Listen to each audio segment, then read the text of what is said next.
I would like to go into the forgiveness concept, and in particular self-forgiveness for everybody that has tried and tried and tried, perhaps overcoming whatever addiction they were in, and perhaps after this episode they start to understand why it was so difficult and why they didn't succeed on that, and the role of perhaps compassion as well, and self-compassion or whatever it was, and give themselves the permission to move forward and say, you know, whatever it was, the past it was, I cannot change that, but there is hope for the future and I can thrive again. So yes. Oh my gosh. You are a wordsmith. This is so beautiful. And I'm so glad that you brought this up, because I think this is such a beautiful way to end what's been, you know, initially the sharing my story from the beginning was there was no forgiveness or compassion in my bones for a very long time. I didn't understand it.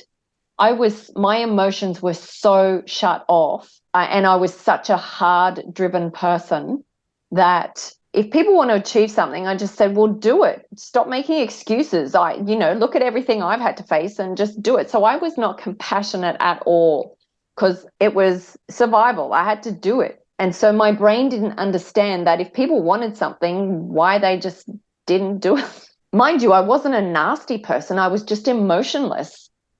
Mm-hmm. And you know why, Rosanna? It's because my heart was locked closed. That 4-year-old, that day, she shut the door so she didn't have hurt come in, and just protected herself so much. But this is really the day that changed my life. It was 2012, and I was in a leadership development conference in Singapore. There were 2 little husband and wife Korean speakers on stage. It was all through translation. They were so beautiful.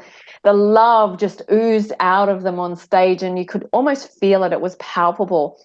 And like, I'd gone through lots of development and releasing a lot of stuff, because I was 40. And so obviously I'd let a lot of stuff go.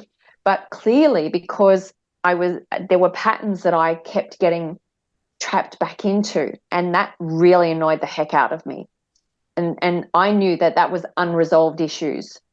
And so they had a picture of a big blue door up on the screen, like the big auditoriums, there's giant screens, and there was a blue door. And in Buddhism, the blue door is the doorway to joy and happiness. And they had a different slant on it. They said, is your door opened or closed? And they said the blue door is actually the doorway to your heart. And I just had this crushing pain on my chest at that moment, because, you know, it was immersion style training. Like, we were in the room. We'd already been in the room for 4 or 5 hours. And I just burst out crying.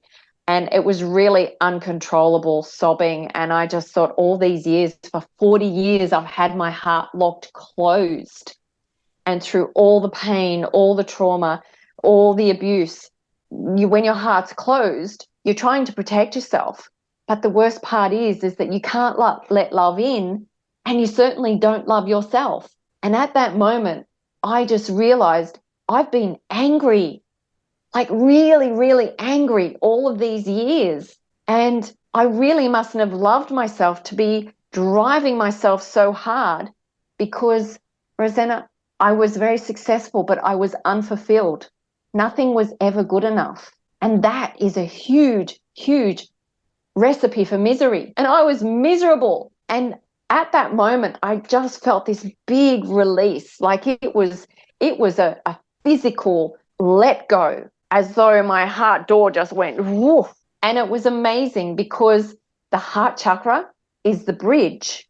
You've got your lower 3 survivals, you've got your beautiful heart space in the middle, and that is the bridge to your infinite essence and spiritual greatness, where energy can flow. And my life went on this trajectory of learning I had to forgive my mother. And so I went through multiple forgiveness processes about her, with her, and about how I treated myself as well. I had to forgive myself for the crap life that I dealt myself, and all the things that I did and didn't do. And I just learned at that same time is that I had to be compassionate. I had to understand everyone is suffering in their own way, and to be kind and compassionate and show people what they need to do, give them unconditional love. And I am a no judgment girl. Like I've not judged people for many decades because my mother judged everybody and it was so ugly.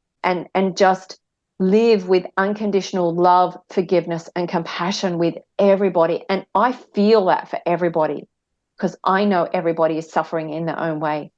And when you unlock the doors to all of the pains and the traumas that you haven't let go of yet, when you open those doors, you actually set yourself free, and your life will change beyond a realm that you couldn't even imagine. Lisa, thank you so much. Thanks for watching. If you enjoy this content, subscribe to our channel and don't forget to hit the notification bell and like this video. See you in the next one.